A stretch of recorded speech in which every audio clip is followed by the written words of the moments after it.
Как долго все ждали от южнокорейского гиганта доступный большой планшет. Как много я о таком говорил и восхвалял, что вот бы большой Tab S7 с его хорошим экраном, с большой диагональю, из качественных материалов, но без переплаты за избыточное железо. Такой, чтобы вот дома лежа в кровати или сидя в кресле ютубчик смотреть, залипать в социальных сетях, листать ленту новостей, услышаны наши с вами мольбы. Samsung Galaxy Tab S7 Fan Edition. Господа, здравствуйте! Вот он!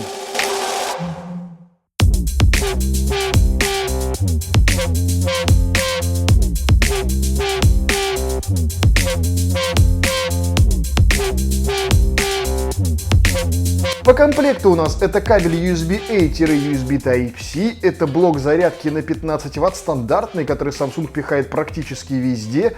Перо S Pen, представьте себе, тоже в комплекте, ну и скрепочкой для слота сим-карт, ну потому что планшет с LTE. Tab S7 Fan Edition получил алюминиевый корпус и стеклянную переднюю панель. Из пластика выполнены только боковые прорези антенн. Устройство достаточно тонкое, 6,3 мм, плоские грани и тонкие рамки делают новинку изящной и достаточно лаконичной. В то же время конструкция в руке ощущается монолитной и нет какого-то, знаете, ощущения дешевизны или урезанности. Нет, ты держишь в руках по ощущениям полноценный флагманский планшет. К вопросу диагоналей и полезной площади экрана. Вот Galaxy Fold на 7,5 дюймов. Вполне себе не маленький смартфон-полупланшет. При этом, если мы положим его вот так вот, прям на Tab S7 FE, то мы с вами увидим, насколько колоссальная разница. Здесь 7,5, здесь 12,4 дюйма. И это больше, чем в 2 раза по полезной площади. Но при этом, если это еще все более-менее понятно, но стоит нам рядом поставить с этими 12,4 дюймами 12,9 дюйма iPad с другим соотношением сторон, как можно увидеть просто глобальную разницу в размерах экранов. Вот просто посмотрите, насколько принципиально оно отличается. При этом, если мы включим тот же самый YouTube, например, где соотношение сторон как бы располагает, то iPad уже не выглядит столь прям вот хорошо. Посмотрите, получается, что у Samsung Tab S7 FE экран-то по полезной площади при просмотре контента сильно больше.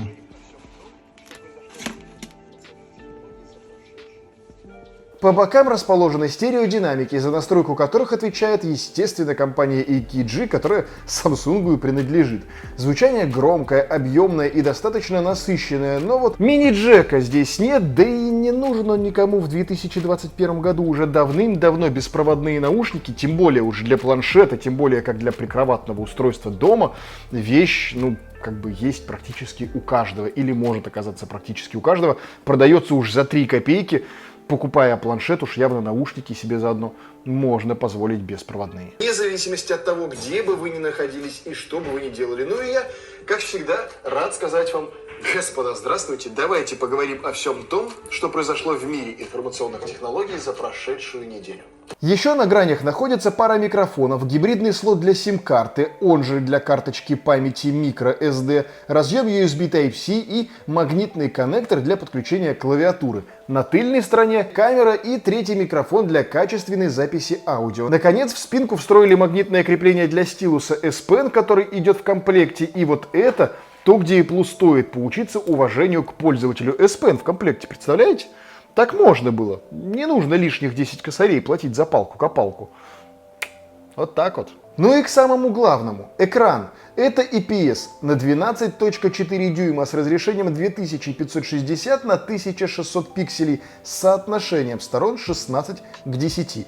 Оно отлично подходит для просмотра фильмов, оно отлично подходит для игр, радуют и тонкие рамки, которые не отвлекают от контента. Пиковая яркость 500 нит, и этого хватит, чтобы дома позалипать в YouTube, но на улице на ярком солнце могут быть уже проблемки. Тем не менее, это шикарный экран. Это действительно то, что так долго ждали от Samsung. Единственное, к чему здесь можно было бы докопаться и что можно было бы обсуждать, это рамки. Их гипотетически можно было бы сделать тоньше, но Да нормальные это рамки, особенно в сравнении с последним iPad'ом, который стоит как минимум в 2,5 раза дороже. Изображение, как это бывает у Samsung, насыщенное, однако не слишком кислотное, что интересно, в отличие от большинства других устройств Samsung. Здесь нельзя в настройках выбрать сочность картинки или перенастроить ее каким-либо образом. Впрочем, штатная цветопередача лично меня вполне устраивает. А учитывая, что все-таки возможность настройки есть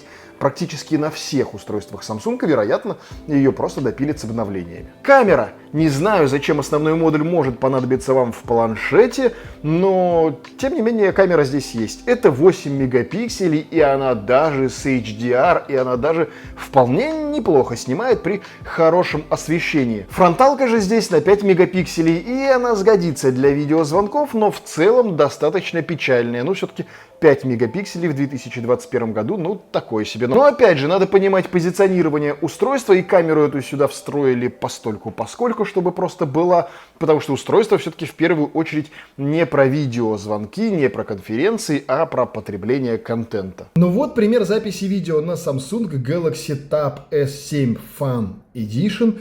Максимальное разрешение, возможное для видео здесь на фронталку, это Full HD в 30 кадрах в секунду, даже 60 кадров в секунду он не может.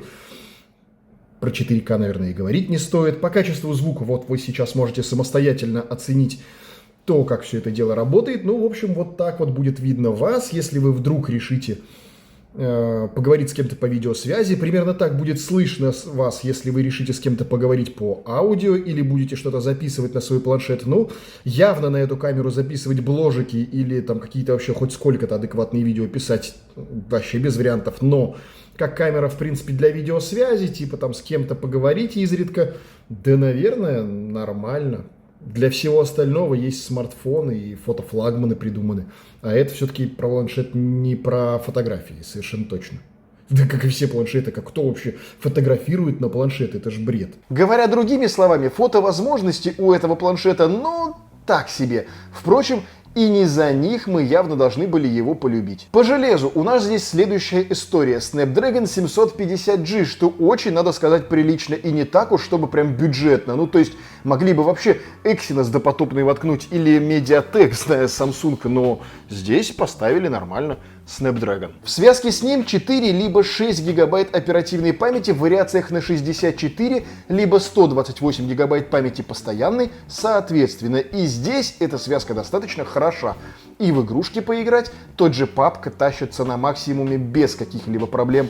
И посерфить в сети, и видео посмотреть. Для всех задач этого планшета достаточно с головой. Причем, я думаю, запас мощности на несколько лет вперед здесь также обеспечен. Если, конечно, вы не планировали монтировать на нем в 4К 60 FPS или выполнять еще какие-либо сверхнагруженные задачи. Для всего остального 750-го Snapdragon ну просто с головой достаточно. Автономность здесь обеспечивается батареей на 10090 мАч. Вот спрашивается, что мешало 10100 поставить или 10000 ровно? Нет, надо вот поизвращаться с цифрами. Вот любит Samsung вот это вот 10090. Тем не менее, емкость батареи действительно впечатляющая, однако не рискну судить вот прям о факте автономности в том плане, что она напрямую зависит от ваших задач. Ну, то есть, даже сказав вам сейчас, что условно планшета хватает там на 8 часов работы экрана, что вам это даст? 8 часов чего? 8 часов просмотра Ютуба на минимальной яркости или 8 часов игры в PUBG, а? И то 8 часов экрана, но абсолютно разные по энергопотреблению, по энергозатратам, по мощности вещи. Поэтому говорить об автономности, ну, кто как будет использовать. Если вы будете просто серфить в интернетике, то вам его, наверное, хватит на пару дней. Если он у вас просто будет лежать в тумбочке, то, наверное, вообще неделю пролежит, если вы там его достаете разок в дверной глазок. Если же вы используете его и в хвост, и в гриву, как, например, я использую такие устройства прикроватно, то есть, условно говоря, когда ты пришел домой, ты все, телефон бросил куда-нибудь там в угол, взял планшет, и у тебя, когда ты там сидишь в кресле или лежишь в кровати, у тебя в руках планшет, потому что, ну, так на большом экране гораздо удобнее в таком формате. Ну, я его заряжаю просто каждый вечер, ставлю на зарядку, и все, и вообще не парюсь про автономность. Что важнее, поддерживается быстрая зарядка мощностью 45 Вт, но такой адаптер придется купить отдельно в комплекте, стандартный самсунговский блочок на 15 Вт. И мое любимое, цена вопроса 49 990, этот планшет сейчас конкретно стартует в рознице официально в официальных магазинах. Причем это еще не окончательная цена. Чуть позже я объясню, что я имею в виду. И давайте порассуждаем на тему много это или мало, обратив внимание на то, какие существуют вообще конкуренты на рынке. Это iPad. Самый простой обычный iPad, он стоит 29 тысяч рублей за версию 32 гигабайта, либо на 128 гигов 38 990. И это полный стыд по дизайну. Моя прабабушка, будь она жива, выглядела бы сейчас современней в 2021 году, чем этот iPad с его огромными рамками и архаичной кнопкой. iPad Air стоит 55 900 за версию 64 на Wi-Fi. И, во-первых, это 11 дюймов, то есть сильно меньше, а во-вторых, стилус. Будь добр, еще за десяточку приобрети отдельно, то есть комплект выливается уже минимум в 65 тысяч рублей, и это версию с Wi-Fi. А здесь, напомню вам, LTE. Да даже если сравнивать с самим Samsung Tab S7 Plus, ну, собственно, старший брат этого же планшета, с такой же диагональю, совсем таким же, стоит, ну, типа 70.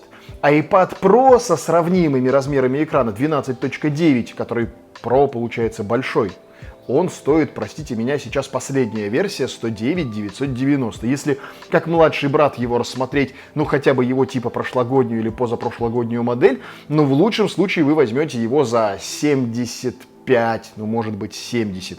Однако, здесь, если рассмотреть варианты со скидками, то этот планшет со всеми плюшками, которые можно на него накрутить. Мы в телеграм-канале такие обсуждали уже 1000 раз. Все знают, как и где раздобыть скидок на Samsung. Это уже даже не буду останавливаться. Так вот, со всеми скидками такой планшет можно урвать за 39 тысяч рублей. За 39 на 12.4 дюйма, со стилусом в комплекте, с хорошим экраном по цветопередаче, яркости и сочности. Это абсолютно ультимативное устройство, которому вот совершенно точно нет на текущий момент конкурентов на рынке. Нет, кроме шуток, за 49 этот планшет прям хорош. За 39 мне здесь даже докопаться будет не до чего. И это действительно тот случай, когда я Samsung могу только лишь хвалить, при том, что это не какая-либо реклама или антиреклама. Я бы рад вам сейчас был бы рассказать про еще очередной раз косяки, посидеть, побомбить здесь в кадре, но нет же. Реально, за 39 тысяч рублей вообще абсолютно не до чего докопаться в этом планшете. И это то, чего так все долго ждали. Наверное, я повторю свою очередную мысль. Спасибо, Samsung, что нас, своих пользователей, наконец-то услышал. Спасибо, что сделал наконец-то действительно Fun Edition.